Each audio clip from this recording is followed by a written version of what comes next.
अरे देखो देखो, सास के हाथ से सोने का कंगन गायब हो गया और पूरा घर बहू पर टूट पड़ा। ननद बोली, माँ मैंने कहा था ना, बहुएं ऐसी ही होती हैं। जेठानी हंसते हुए ताना मारने लगी, सस्ता दामन महंगा गहना। लेकिन तभी घर के सबसे बुजुर्ग ससुर ने सबको रोकते हुए कहा, रुको, मेरी बहू चोर नहीं हो सकती। अब सवाल ये है, सच्चाई क्या है? कंगन आखिर गया कहाँ? और यहीं से शुरू होती है रिश्तों, चुगली, तानों और सच्चाई की तलाश की ये कहानी।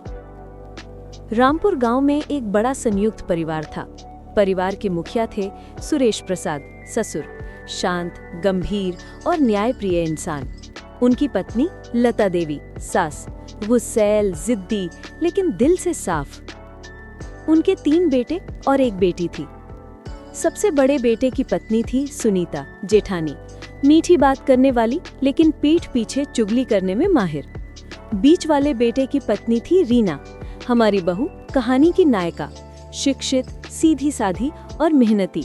सबसे छोटे बेटे की अभी शादी नहीं हुई थी और घर में थी ससुराल की लाडली ननद पिंकी, जिसे घर के झगड़े भड़काने में मजा आता था। गांव का घर बड़ा था। आंगन में नीम का पेड़ और बरामदे में चारपाई। सुबह की शुरुआत होती थी रसोई से। बर्तन खनकते, सब्जी छौंकते और बहू रीना हर काम में आगे रहती। मतलब बहू ऐसी कि पड़ोस की औरतें कहें, कायली भाग्यशाली है, देखो क्या बहू पाई है। लेकिन घर की औरतें, अरे उनका काम ही था ताने मारना। लता देवी का सबसे प्यारा गहना था उनका सोने का कंगन। शादी में मायके से मिला था। वो हमेशा ताना मारते हुए कहती, ये कंगन मेरी इज्जत है। बहुएं तो आती जाती रहती हैं, लेकिन ये कंगन तो हमेशा रहेगा। अब सोचो, बहुओं की तुलना गहनों से, और फिर भी उम्मीद होती कि बहुएं खुश रहें। एक दिन सुबह जब लता देवी पूजा करने बैठी तो देखा उनका कंगन अलमारी से गायब था। अरे भगवान, मेरा कंगन कहाँ गया? पूरा घर हिल गया, सब दौड़ पड़े। सुनीता जेठानी बोली, माँ देखो तो सही, घर में चोरी हो गई, और चोर कौन है ये बताने की जरूरत है क्या? ननद पिंकी नाक से कोड़कर बोली, भाभी रीना ही तो हर वक्त अलमारी में जाती है। मैं तो पहले दिन से कह रही थी माँ, इसे भरोसा मत करो। रीना सन रह गई, क्या? मैं क्यों चुराऊंगी मां जी, मेरा आपसे क्या बैर? लेकिन सास गरज उठी, बहुत चालाक बनती है, दिन रात मेरी अलमारी के पास मंडराती रहती है। सारा घर जानता है कंगन मेरी जान है और तू ही चुरा सकती है। अब शुरू हुआ असली तमाशा, घर की गली गली चुगली। सुनीता बोली, अरे रीना, गहनों का इतना ही शौक था तो अपने मायके से क्यों नहीं लाई? यहाँ आकर सास का माल ढकार रही है। पिंकी ननद हंसते हुए, भाभी ये तो वही बात हो गई, सस्ता दामन महंगा गहना। रीना की आंखें भर आईं। वो रोते हुए बोली, भगवान की कसम, मैंने कंगन नहीं लिया।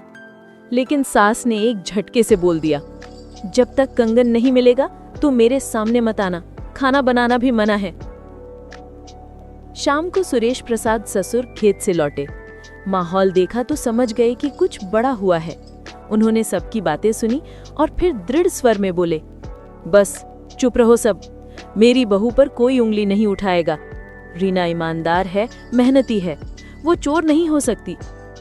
वाह, एक ससुर का ये भरोसा बहू के लिए वरदान बन गया।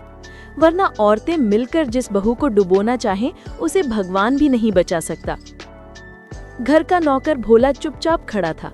उसकी हालत देखकर सुरेश प्रसाद बोले, अरे भोला, तू इतना चुप क्यों है? कहीं तू ही तो? भोला घबरा कर बोला, नहीं मालिक, मैं तो बस सोच रहा था, अगर इतना हंगामा एक कंगन पर हो रहा है तो मेरी टूटी चप्पल गायब हो गई थी, उस पर क्यों नहीं हुआ? पूरा घर हंस पड़ा। माहौल थोड़ी देर हल्का हो गया। अगले दिन पड़ोस की काकी आईं। उनके हाथ में वही सोने का कंगन था। उन्होंने हंसते हुए कहा, लता बहन, ये कंगन आपके आंगन में पड़ा मिला था, लगता है नीम के पेड़ के नीचे पूजा करते वक्त गिर गया होगा। सन्नाटा छा गया। रीना की आंखों से आंसू बहने लगे, राहत के आंसू। सास शर्मिंदा होकर बोली, बहू मुझे माफ कर दे, मैंने गलत इल्जाम लगाया। लेकिन पिंकी और जेठानी के चेहरे लटक गए। रीना ने हाथ जोड़कर कहा, मां जी, गहने तो आते जाते रहते हैं, लेकिन भरोसा एक बार टूटा तो मुश्किल से जुड़ता है। आपका विश्वास ही मेरा सबसे बड़ा गहना है। सुरेश प्रसाद मुस्कुराए। देखा, यही है मेरी बहू, सोने के कंगन से भी ज्यादा कीमती। तो दोस्तों, याद रखिए, कभी कभी गहनों से ज्यादा कीमती रिश्तों का भरोसा होता है। और चुगली करने वालों की आग से घर बिखरते हैं, लेकिन भरोसे की ठंडी हवा घर को जोड़े रखती है।